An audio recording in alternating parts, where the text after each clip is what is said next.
Hi friends, मैं हूँ दर्शन और शुरू करते हैं अपना travel blog. So this is the vlog first vlog. तो रिसेंटली हमने ट्रैवल किया था गोवा में, तो गोवा के बारे में सब डिटेल्स आपको मैं दे दूँगा। फिलहाल बात करते हैं कि गोवा में जाने के बाद आप क्या ट्रांसपोर्ट यूज़ कर सकते हैं एक जगह से दूसरी जगह जाने के लिए। तो जनरली 3 ट्रांसपोर्ट है, जैसे बस है, car rental and bike rental. तो अगर आप 4 लोग हैं तो कार रेंटल आपको अफोर्डेबल रहेगा और कन्वीनियंट भी रहेगा, जो अराउंड 1500 टू 2000 के बीच में आता है। स्विफ्ट या जो भी कार रहेगा वो। बाइक रेंटल आपको कॉस्ट रहेगा कुछ 500 पर डे से, आई मीन स्कूटी जो एक्टिवा या फसिनो रहता है जनरली। और बाइक में आपको यामाहा मिलेगा, आई मीन एफ जेड मिलेगा या तो ड्यूक मिलेगा, जो अराउंड 700-800 के अराउंड रहता है। ये मैं बात कर रहा हूँ जब पीक सीज़न नहीं होगा तब का बात है। अगर पीक सीज़न रहेगा तो स्कूटी आपको जाएगा अराउंड 700-800 के रुपीज़ एंड बाइक बाइक जाएगा आपको 1000 के अराउंड। सो फिलहाल बात करते हैं अपन बाइक रेंटल के बारे में। तो रिसेंटली जब भी गोवा में ट्रैवल किया था तो मैंने बाइक रेंट किया था, स्कूटी रेंट किया था। So it was 500 rupees per day. हम लोग ने अराउंड 220 किलोमीटर्स ट्रैवल किया 4 डेज़ में। तो अगर आप भी घूमने के लिए गोवा जा रहे हैं, रिलैक्स के लिए नहीं, तो आप भी बाइक रेंट करके आप जा सकते हैं। कुछ इंपॉर्टेंट पॉइंट है जो मैं आपको आगे बताऊंगा, आप ध्यान रखिएगा इस चीज़ का, वरना आपको कोई इशू हो सकता है। अगर आप बाइक रेंट कर रहे हैं तो आपका अगर पिकअप एंड ड्रॉप दोनों लोकेशन सेम है, जैसे रेलवे स्टेशन है, टीवीएम में आपका ड्रॉप है, तो आप बाइक रेंट कर दीजिए। आजू बाजू में बहुत जगह मिल जाएगा आपको। सो ऐसा कोई रेंट करना जो पार्किंग लॉट जिनका नियर बाय हो। सो आपको ड्रॉप करते समय आपका जो एक्स्ट्रा चार्जेस रहता है उसका आप बचा सकते हो, क्योंकि गोवा में पिकअप एंड ड्रॉप का चार्जेस फ्रॉम स्टेशन और एयरपोर्ट बहुत ज़्यादा है। अराउंड 1500-2000 ले लेंगे अगर आपका बागा कलंगुट रोड पर है। सो मैंने स्कूटी रेंट किया था, एक्टिवा था 6G। सो अभी जनरली सब एक्टिवा 6G या तो फसिनो जा रहा है। 500 से ही स्टार्ट होता है, पहले आपको 300-350 में मिलता था, वो अभी नहीं मिलेगा। तो अगर आप बाइक रेंट करते हो, मीन्स एक्टिवा अगर रेंट कर रहे हो, स्कूटी रेंट कर रहे हो, 2 जन हो, कपल्स हो, तो आपके लिए बेस्ट है। क्योंकि मोस्टली मैं आपको प्रेफर करूँगा कि आप बाइक ना रेंट कीजिए, स्कूटी कीजिए। क्योंकि आपको कुछ सामान रहेगा जो भी रहेगा, तो आप उसका जो स्पेस है डिक्की आप यूज़ कर सकते हैं। आपका वैल्यूबल्स उसमें रख के आप जा सकते हैं कहीं भी। पार्किंग का गोवा में कहीं भी इशू नहीं है, रोड्स बहुत अच्छे हैं, कोई इशू नहीं रहेगा आपको ट्रैवलिंग के टाइम। अगर आपके पास लर्नर लाइसेंस है, तो अगर परमानेंट लाइसेंस नहीं है तो आपको बाइक या तो स्कूटी जो भी रहेगा वो अलाउ नहीं है यूज़ करना। और अगर आप स्कूटी रेंट कर रहे हैं तो आप एक चीज़ का ध्यान रखिए कि आप प्राइवेट स्कूटी रेंट ना कीजिए जिसका नंबर प्लेट नॉर्मल रहता है, वाइट कलर का एंड ब्लैक उसमें लिखा हुआ रहता है, एम्बोस हुआ रहता है। आप जो रेंट करेंगे वो ब्लैक नंबर प्लेट रहेगा, येलो में उसका एम्बॉसिंग रहेगा, वो आप रेंट कीजिएगा। क्योंकि वो बाइक रेंटल जो भी है वो रजिस्टर्ड रहता है, वो स्कूटी उसी के लिए रजिस्टर हुआ रहता है कि वो रेंट किया जा सकता है। अगर आप प्राइवेट स्कूटी लेते हैं और अगर कुछ इशू होता है तो आपको सर्विस में भी इशू हो जाएगा और आपको चालान वगैरह भी हो सकता है। तो आप बाइक रेंट कर, स्कूटी या बाइक जो भी रेंट करेंगे, ये चीज़ से याद रखिए कि आप ऑथराइज से ही रेंट कर रहे हैं, क्योंकि इशू ना हो। दूसरी बात यह है कि अगर आपको पेट्रोल भराना हो तो आप पेट्रोल कभी भी स्टेशन पे ही भराइए। पेट्रोल स्टेशन पे बाहर बॉटलों से पेट्रोल मत लीजिए। अगर कुछ उसमें मिक्स किया रहेगा वाटर या समथिंग तो आपका गाड़ी में इशू आएगा, और अगर आपको फाइन, आई मीन जो भी चार्जेस है उसके पे करने पड़ेगा जो भी ओनर रहेगा उनके लिए। तो आप एक चीज़ का हमेशा याद रखिए, गोवा में आप जाइए कहीं भी जाइए, रूल्स प्रॉपरली फॉलो कीजिए। वो स्पीड लिमिट हो, ओवरटेकिंग हो या फिर हेलमेट हो, गोवा में रूल्स बहुत ही ज़्यादा स्ट्रिक्ट है, तो आप इसको फॉलो करके चलिए। मैंने जिधर से स्कूटी रेंट किया था वो था सेंट जूड्स बाइक रेंटल। उनका जो है वो parking area TVM railway station से 500 मीटर्स पे ही है। सो हाफ अ किलोमीटर पे है, तो आपको कन्वीनियंट पड़ेगा। आपका अगर आपका ड्रॉप भी टीवीएम पे रहेगा तो रिटर्न जब भी जाते रहेंगे तो बाइक सरेंडर करते समय आपको इशू नहीं रहेगा।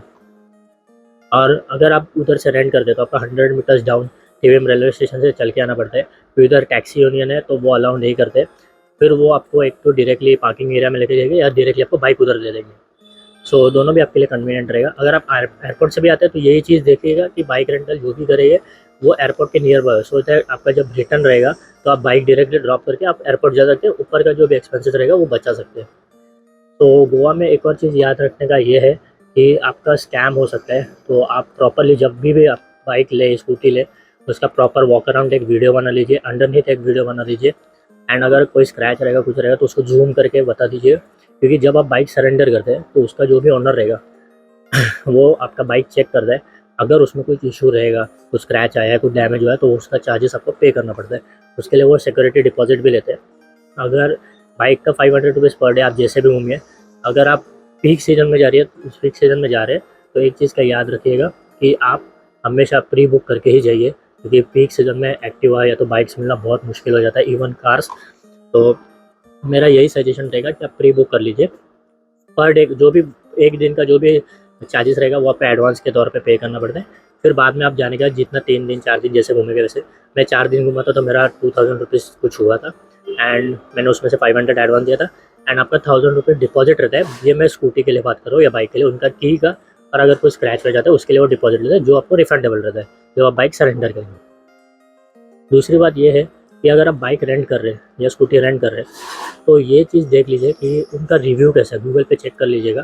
क्योंकि गोवा में ये स्कैम बहुत कॉमन है कि स्क्रैच हो गया या डैमेज हो गया एंड फिर आपसे वो पैसे चार्ज कर रहे हैं जो भी। तो इस चीज़ का आप ख्याल रखिएगा। गोवा में जब भी आप घूम रहे हैं, जिधर भी घूम रहे हैं, हेलमेट भी वो कंपलसरी आपको दे देंगे स्कूटी के साथ। जो भी पर्सन राइड कर रहा है उसका हेलमेट कंपलसरी है। लर्नर लाइसेंस अलाउड नहीं है आपको। जो भी रहेगा मेन परमानेंट लाइसेंस पे ही चलाना पड़ेगा। गोवा में हर जगह पे चेकिंग रहता है, हर एक मेन जो भी चौक रहेगा जिधर भी रहेगा चेकिंग रहेगा। सो आप इस चीज़ का ख्याल रखिए। लाइसेंस नहीं रहेगा आप मत रेंट कीजिएगा। आप नॉर्मली आपको दिया, अगर वो प्रॉपर ऑथराइज डीलर रहेगा बाइक रेंटल का ही, तो आपको गाड़ी नहीं देगा। प्राइवेट कोई रहेगा तो आपको दे देगा, पर वो आपको आगे इशूज़ करेगा। इस चीज़ का आप ध्यान रखिएगा।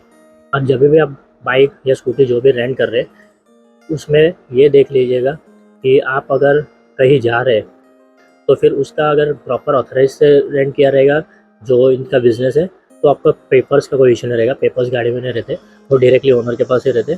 और आपका लाइसेंस रहता है वो ओनर के पास सरेंडर रहता है। आप जितने दिन बाइक यूज़ करेंगे, आप जब रिटर्न करेंगे तो वो आपको रिटर्न कर देगा।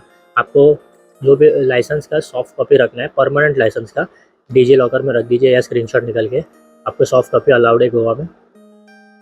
और गोवा में एक और चीज़ है कि अगर जब आप स्कूटी से घूम रहे हैं तो ये चीज़ ध्यान रखिए कि उधर एक स्कैम कॉमनली होता है। कोई भी आदमी आता है, आपके गाड़ी अगर पार्किंग लॉट में खड़ा रहेगा या किधर खड़ा रहेगा तो आपको ठोक के जाएगा या जो भी रहेगा।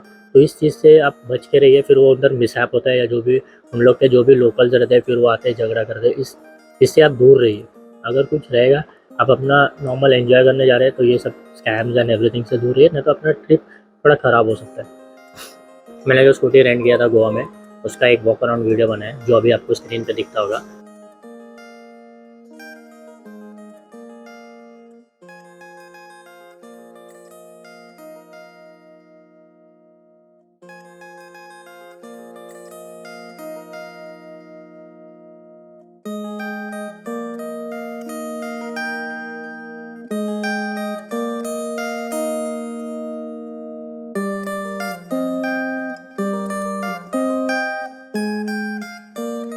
तो आपके रेफरेंस के लिए आप भी ऐसा वीडियो बना के जाइए तो आपके लिए अच्छा रहेगा। आप किलोमीटर्स को भी एक बार दिखा दीजिए क्योंकि आपके लिए वो सेफ़ रहेगा। कुछ अगर इश्यूज़ रहता है या जो भी रहता है। एंड अगर आप सोलो ट्रैवलर है, आप बस से ट्रैवल करना चाहते हो तो एक चीज़ का ध्यान रखिए कि उसका फ्रीक्वेंसी और कन्वीनियंट नहीं पड़ेगा आपको। तो पर सोलो ट्रैवलर है तो फिर आपको बजट का इशू है तो बस के सिवाय कोई ऑप्शन नहीं रहेगा। और ऑटोज़ एंड एवरीथिंग बहुत कम है, मीन्स नहीं के बराबर है। और गोवा में पार्किंग का कोई इशू नहीं है। आप कार रेंट कीजिए, बाइक रेंट कीजिए, आपको पार्किंग ईजिली मिल जाएगा। पर पार्किंग चार्ज पे करना पड़ता है। हर एक स्पॉट पे आपको पार्किंग 30 रुपीज़ 50 रुपीज़ ऐसे ही मिलेगा। सो इस चीज़ का भी आप ध्यान रखिए। एंड कभी भी आप नो पार्किंग ऐसे एरिया में नहीं लगाना क्योंकि अगर चालान होता है या कुछ होता है फिर आपको फ़ाइन पे करना होता है। एंड ऑफ द डे सब चीज़ आपको फ़ाइन पे आएगा। सो आप इस चीज़ का ध्यान रखिए। और hope you like the video. तो अगर आपको कुछ डाउट्स है, कुछ क्वेश्चन है या जो भी पूछना रहेगा आप कमेंट सेक्शन में कमेंट डाल दीजिएगा या डायरेक्टली मेरे इंस्टा हैंडल पे जैसे अभी स्क्रीन पे आ रहा है आप मैसेज कर सकते हैं। मैं आपको रिवर्ट कर दूँगा जो भी आपके क्वेरीज रहेंगे मैं रिजॉल्व कर दूँगा। Thank you.